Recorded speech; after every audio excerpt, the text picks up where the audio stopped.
In 5, 4, 3, 2, 1, go.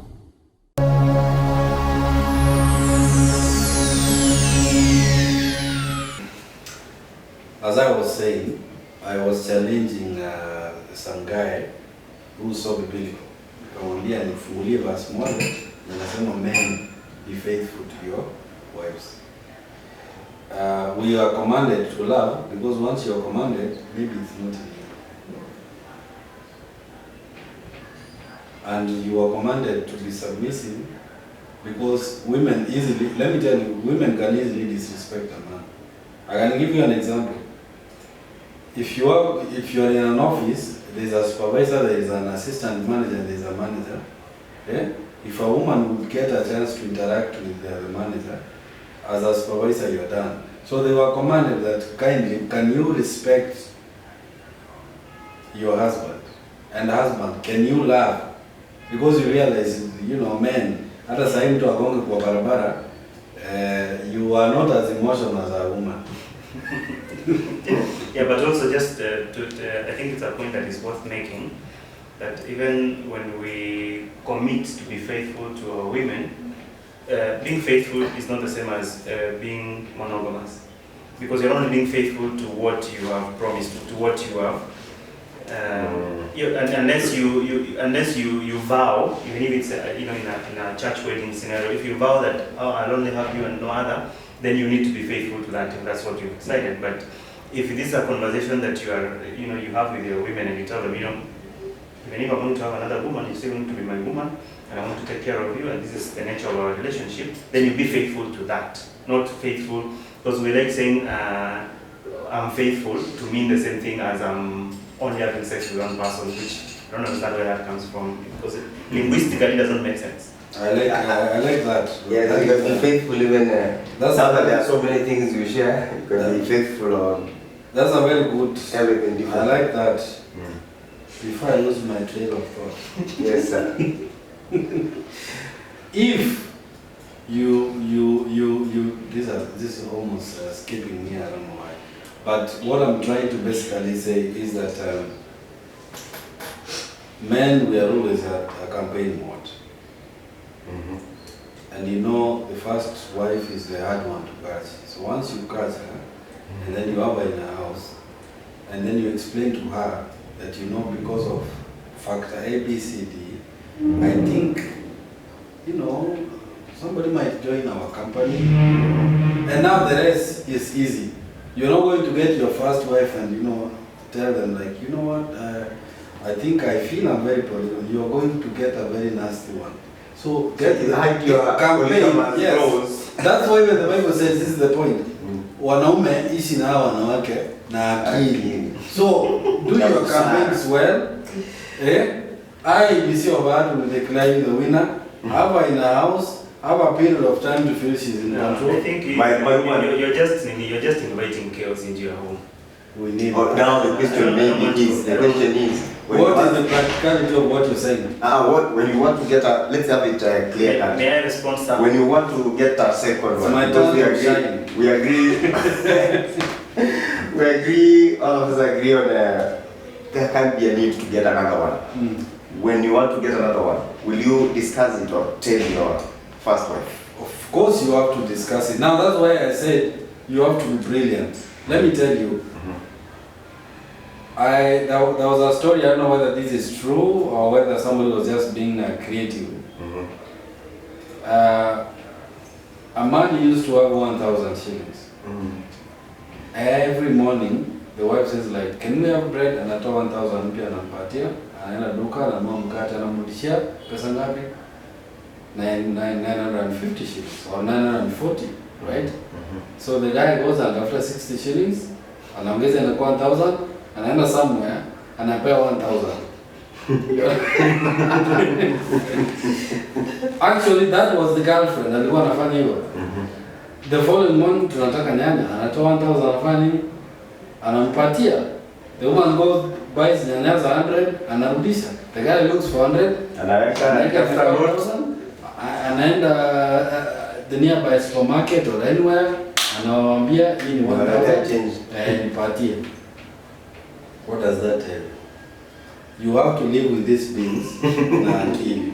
So the woman thought the whole time that this guy has money. So the man anapiga mjanga anapata 200 and replace. So akona constantly in the eyes of the woman, this guy is rolling with Financially stable. is financially stable.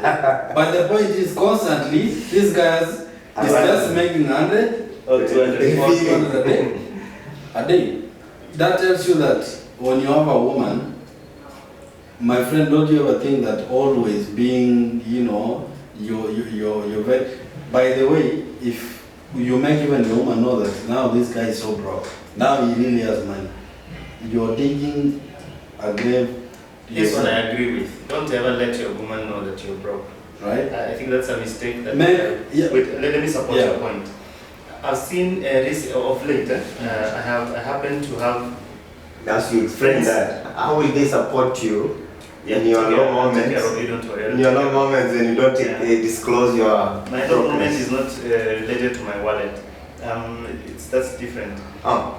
Very many men nowadays, especially because of this conversation about men being vulnerable, mental wellness and all that, and be open. And then now we have a generation of men who want to open up to their wives about everything. Oh, today my boss at work did this and that thing. Oh, and there's this guy, it's really pissed me off and all that. That's not the nature of the man. Men should not be complainants. Frida will strike me if she heard that I say that, but men should not complain. And then men should not show that kind of weakness. Vulnerability.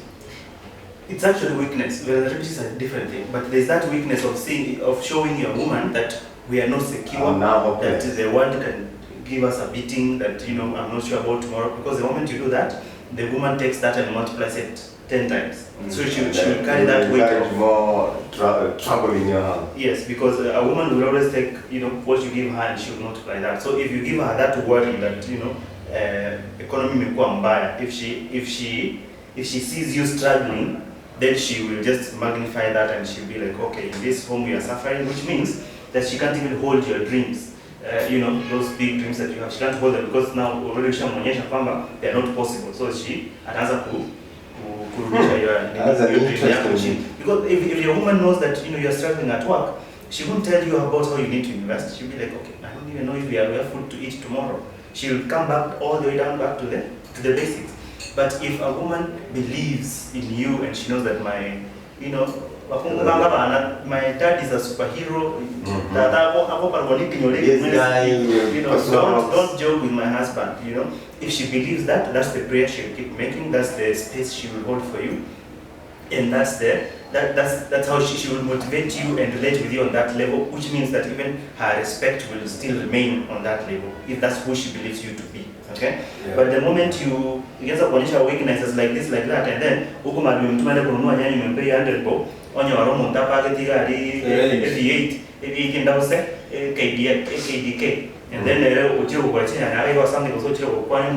or something, she will have a different level of appreciation. What economy is my husband calling bad?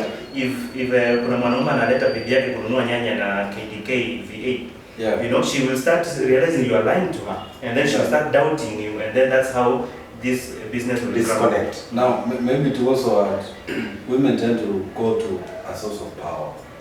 That's why, hata ukue bibi ya CS, your wife will still aim to say hi to the president. You understand?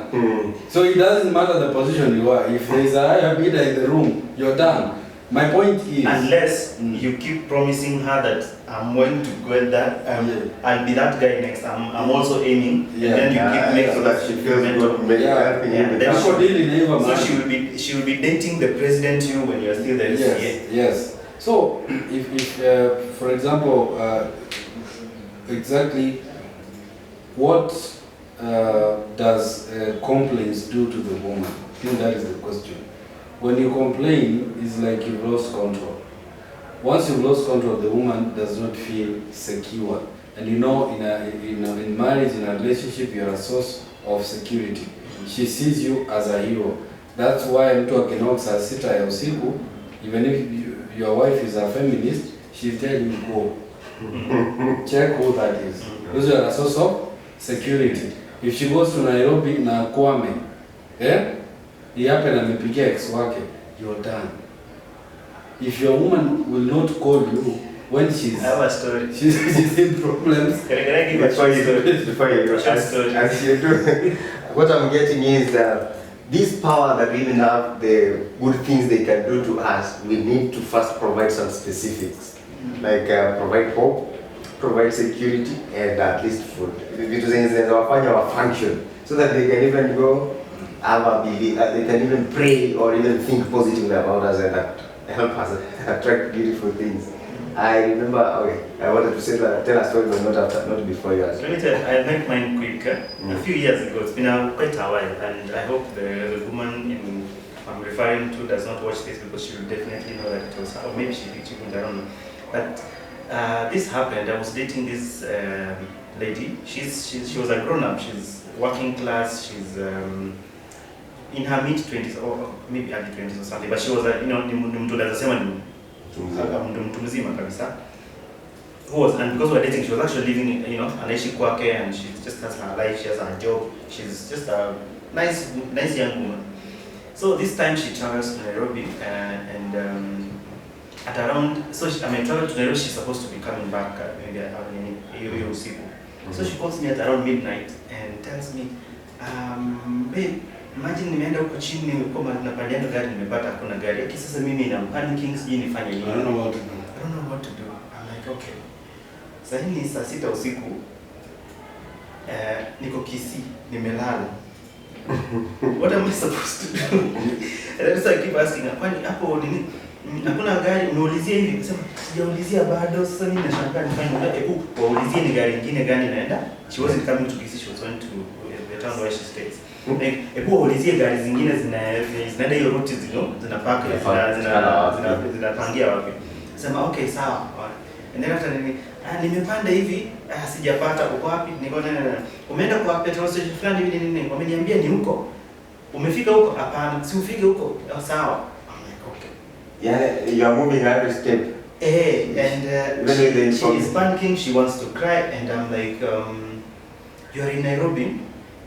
This woman had more money than me at that time. She seemed to have woman as she wasn't badly off. Yeah, she wasn't badly off. So I asked her, it was on a Sunday night, so she's supposed to report at work the next morning. But nikamwambia, what's the worst that can happen kama kesho utafika job late? Because afika kitu kama saa 5. Sema hey, I know, but I can explain to them, that's not even a problem. Okay, tafuta mahali ulale, uamke very early at 6, because it's a 3-hour drive back to sasa hata sina nguo ya kuchange. Sema hapana, where you stay it's 50 unapanda pikipiki hivi within 15 minutes umefika na umerudi. So si lazima uende straight to work. Just ikifika tu asubuhi utafika uende uchange urudi. Okay, sawa basi. So niende nalo tafuta mahali huko, tafuta mahali ulale.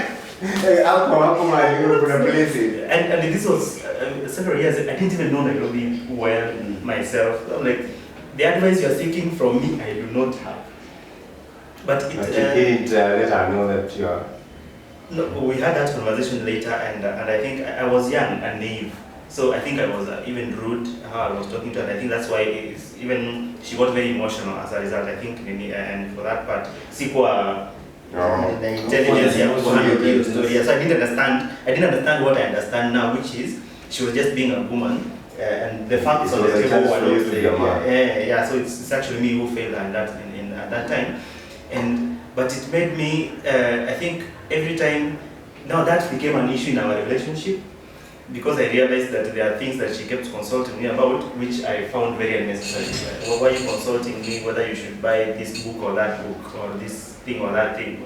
It's your thing, why are you consulting me?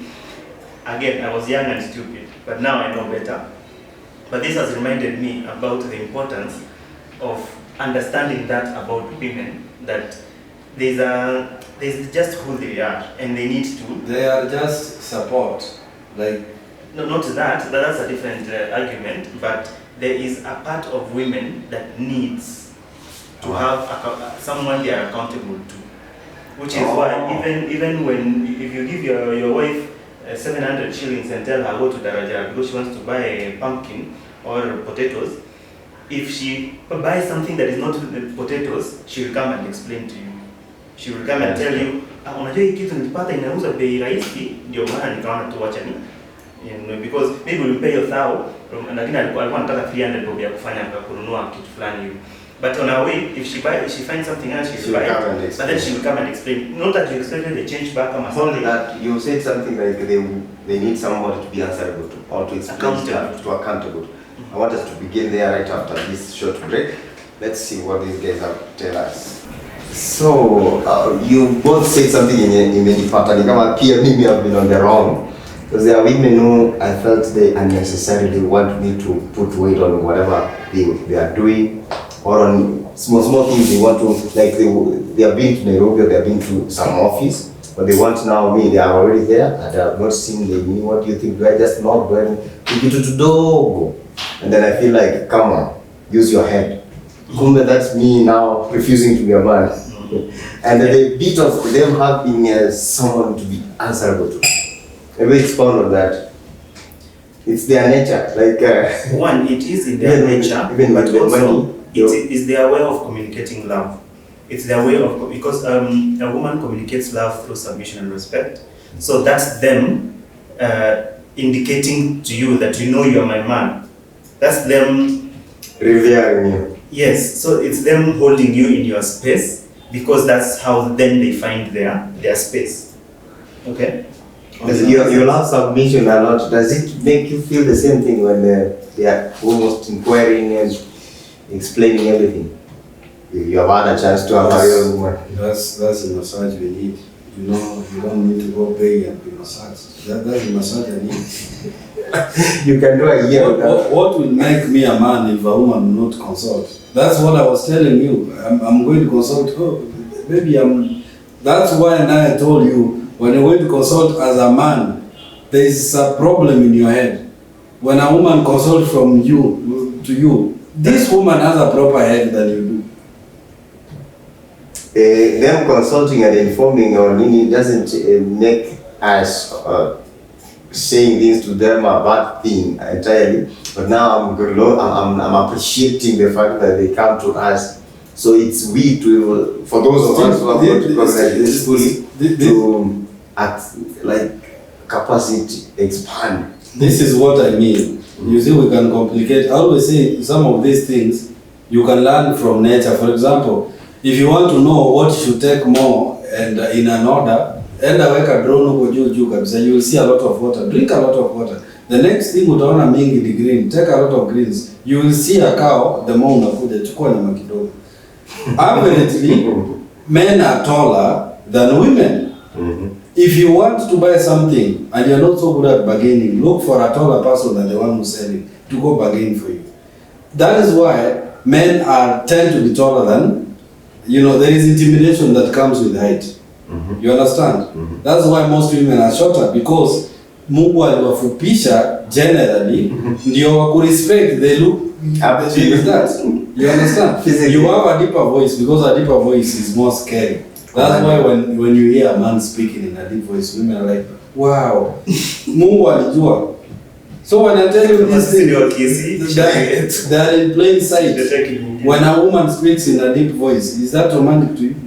Sort of. Depends. I'm asking. We will have that conversation another time. I have something I'd like to say. So men are perverts. I'm not talking of perverts. I'm talking of men. And by the way, it's discriminatory to the short men in the world. It's not like they are lesser men. Just like I said, also very tall men. It's not like they are people who are also able differently. They should go for that money. Yeah, there's something I'd like to point out also. I know this is a subjective statement I want to make, but I want to make it anyway. We also need to factor in that human beings have been evolving, especially in the last 10 to 20,000 years. We've been evolving in a setup that did not allow women to be in unsafe spaces. Because once a woman was married into this community, she has her home state, so she akona na nyumba yake, boma yake na shamba yake. But now we are in an environment where women are looking for jobs and they are meeting, and kitambo hata mwanamke akitaka kitu ni bwanaka anaambia aende achukue mkwalera, achukue msavera, achukue all that. And that's how even, you know, that's how we have evolved in that setup where women needed men to protect them and to talk on their behalf for the longest time. But now within a very short span of less than 50 years, we are forcing women into a workforce, into this modern system where now they also need to bargain for themselves. We are forcing women? Yes, we are forcing them by the next. Who are we? We, the society, this society is forcing women to also start going out to hunt, basically, which is that's how they end up in the cities and in offices, and they need to bargain for their jobs and talk to men who are trying to eat them. Like they are literally in a forest, in a jungle where they are not safe.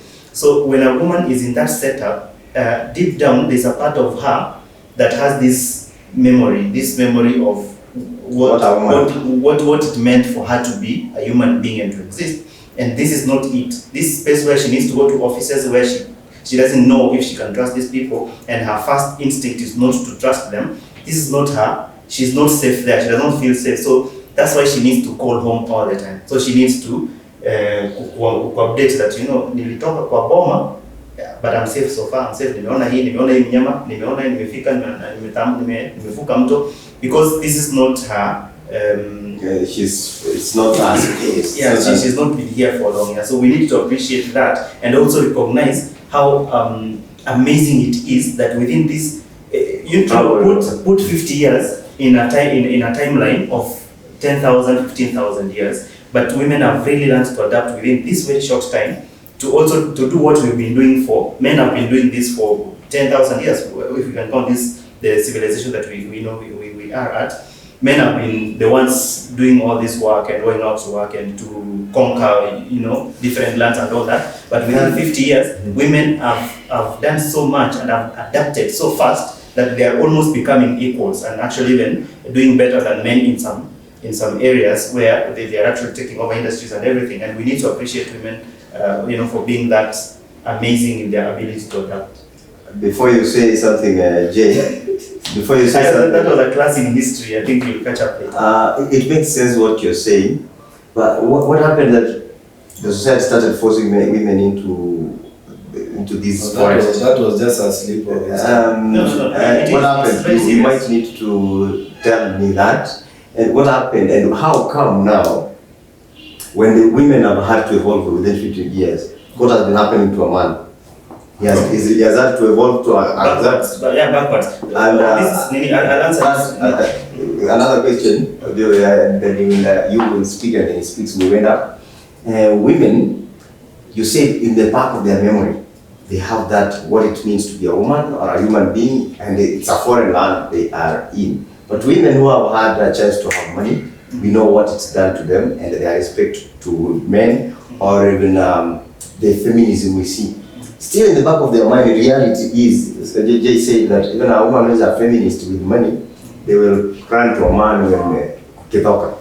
So why is it that there is that memory where they want to, the world is what we had to tell the woman that in fact you don't need this. Okay, again, going back to that timeline of 10,000 years, there's a very long period where women were protected and loved and appreciated for who they were.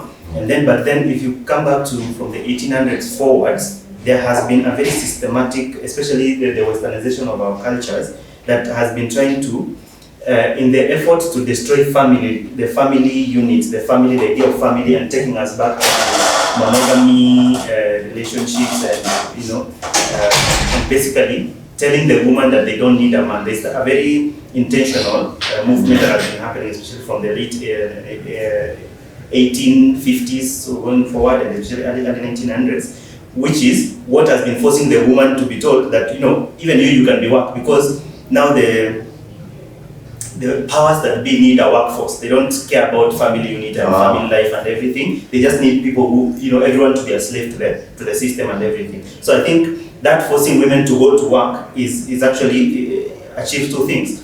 To punguze kwanza the, you know, we take away the family units, because that gives too much power, takes too much power from the system, and then at the same time give more slaves to the system so that they can be able to serve. So as women are adapting to do this, but also now if you see there's a lot of unfairness or austerity. It's like almost Not really. I'm looking for almost persecution of the woman that has been happening in the the last 2 centuries or so thereabout, where even now, right now, women don't trust men. Women don't trust the system, which is why they are fighting. Which is what gave rise to feminism and women fighting for themselves, because a lot has been taken away from them in the last couple of 100 years. Which is now what they are trying to. I don't even know why what you're saying a lot has been taken from them, because before the 1850 you're saying women were okay with being in a family and stuff. Being taken. I said there's a timeline which is now in the last from the 1800s where the family was no longer, women were not being regarded with the same, they were not even being protected the way they used to be protected way back in the past. So they especially with think of it as the industrialization of especially Europe and everything. Upper women were being made to be slaves without even being compensated for it. A man, when men started working for companies, for example, it means women were being forced to stay at home because you can't work in a factory.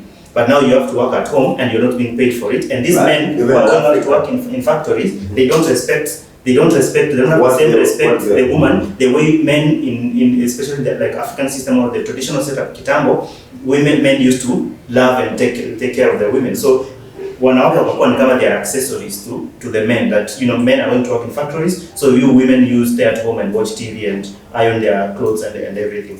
So that's a shorter timeline. Less than 2 centuries, but it has is it, do we call it centuries about 2 decades? Like no, not 2 decades, 2 centuries, like the last 200 years or thereabout. Yeah, that's when a lot was taken away from them, where they were not respected and valued, but at the same time they were expected to support the man. We are winding up, but you have to say something to that effect, and probably your final shot, because we are. First of all, I don't trust history. It has been manipulated. Because you cannot get history of men, you get history of women. That is malicious. Secondly, do you want me to get the history of men? There's what no do you history mean without men. It's men who write history. Thank you. What do you mean you can't? I like that. You can get the history of cars. Those are Sims. Two, the one I don't understand what you mean you can't get the history of men or women. We can get the history of women is purely documented, right? By who? I don't know. By men. I want to believe by Sims. Now, my point is... You can get history of anything that has existed. My friend, history can be edited. Let me know. That is true, I suppose, so that we can get that distorts it, that's why discredited. Which is, okay, the history of the Bible and the Christ and Jesus, probably it's distorted. Like every history we have, there's a chance it's distorted, but we have some history. Bible is not history. Two, Bible is history. The world has not existed for 10,000 years. What? You read different books than I read, so I understand. We've not existed for 10,000 years. We haven't. Wait. We haven't. That's my point. Respect it. How long have you existed for? How long have I existed? Yeah, well, how long has humanity existed for? It should be less than 3,000 years. Oh, I bet. 3,000 years. We've been here for millions of years. These things of millions of years and galaxies. 2,000 years ago, Jesus Christ was walking on this planet. You want to tell me that Jesus, yes, less than 1,000 years from the creation, the point of creation. When I'll be in heaven, I'll remind you that I told you this. Now, so anything the Old Testament was written within 1,000 years. Don't worry. Don't worry. You've not thought through this, what you're questioning. We can do the math later. Just admit that you didn't think through that statement. Admission is very expensive. Now, here is my point. I didn't mean technically 3,000 years. These things of millions, these dinosaurs. We only spoke about 10,000 years. 10,000 years ago was just the other day. Which day? 10,000 years ago. Yourself old. 10,000 years ago was after the ark, after the Noah's ark had floated. That was just juicy. It's almost lunch, I understand. So here is my point. One, I believe there is an agenda. The reason why we have problems is that we've not accepted that even mentally we are different from women. I was having that discussion that a man's brain is 10% bigger than a woman's brain. But I'm not talking of intelligence, I'm talking of size, right? And you know size also matters. So we leave it at that. Yes. How do you know? I know. Secondly, the moment we Size matters. the moment we talk of emotions, yeah, any day that we agree that women are different from men, the society will be fine. But now we have a society that has discredited gender and said that these people are equal, these people feel the same, these people think the same. And that's when we have a problem. And women have become culprits of these ideologies, and now men are victims. But this one is saying that men have I think cut this thing. Compensate what? Thank you for the time that you've been with us. And of course, you just asked me to cut this. No, I'm not emotional. Like, So we start. if you say I don't know, they are doing. Men have been toiling to build roads, to build airplanes, and now we have some comfortable society, and some gender will now thrive. Cut it now. Thank you, women and men out there. I'm not going to say that. For being with us on. You already did. I didn't. You finished. You told us that you have taken too much from women. But anyway, thank you for the time you've been with us, and definitely this story is going to be to discuss, especially the history that Jehovah's doesn't believe in and the history that he believes in, and probably what makes, how did we get here where we are right now? How many years have we been around? Millions? This civilization is just 10,000, less than 10,000 years old, but we've been around for a lot longer. I don't want to give you a chance to say anything. Thank you because one thing I've learned is that you can be faithful to your partner on the things that you promised, not the things that you did not talk about. Personally, my wife told me that if I have to cheat, I use that one. Probably that's something. Yeah, so be faithful to that. So Thank you. Be faithful to that. Always use a condom. That's you being faithful. Thank you. See you next time.